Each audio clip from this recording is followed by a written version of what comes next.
अस्सलाम वालेकुम। डॉक्टर अज़हर मंजूर हेयर। आज की इस वीडियो में मैं बहुत ज़्यादा पूछे जाने वाले सवालों के जवाब देना चाहता हूँ।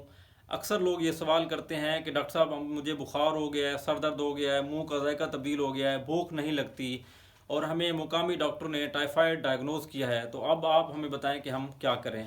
तो आज की इस वीडियो में मैं टाइफाइड की वो अलामात बताऊंगा जिनसे आपको ये अंदाज़ा ज़रूर हो जाएगा कि आपको टाइफाइड है या नहीं। तो शुरू करते हैं टाइफाइड की अलामात यानी सिम्टम से। नंबर 1, टाइफाइड की अलामात में से सबसे ज़्यादा पाए जाने वाली अलामात में से तेज़ बुखार का होना पहले नंबर पे आता है।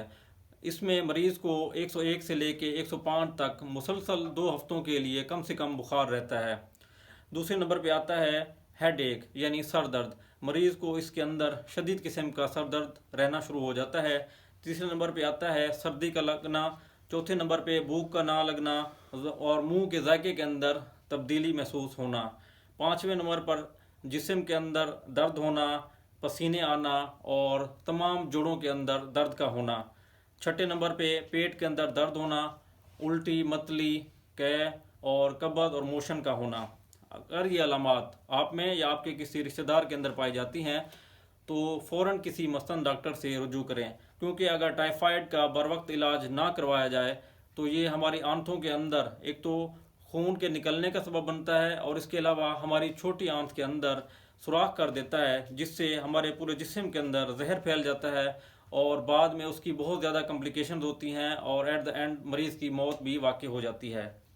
अब मैं आखिर में आपको टाइफाइड की वो न्यूरो साइकेट्रिक अलामात यानी कोई ऐसी अलामात बताना चाहता हूँ जो आपने शायद पहले कभी ना सुनी हो। अक्सर टाइफाइड जो है वो हमारे दिमाग और हमारी असाबी निज़ाम को मुतासिर करता है, जिसकी वजह से बहुत से लोग जो हैं वो डिलीरियम यानी अपने होशो हवास को खो देते हैं और इस डिलीरियम को मटरिंग डिलीरियम कहते हैं और फिर उसके बाद मरीज़ कोमा के अंदर चले जाते हैं। इस कोमा को कोमा विजिल कहते हैं।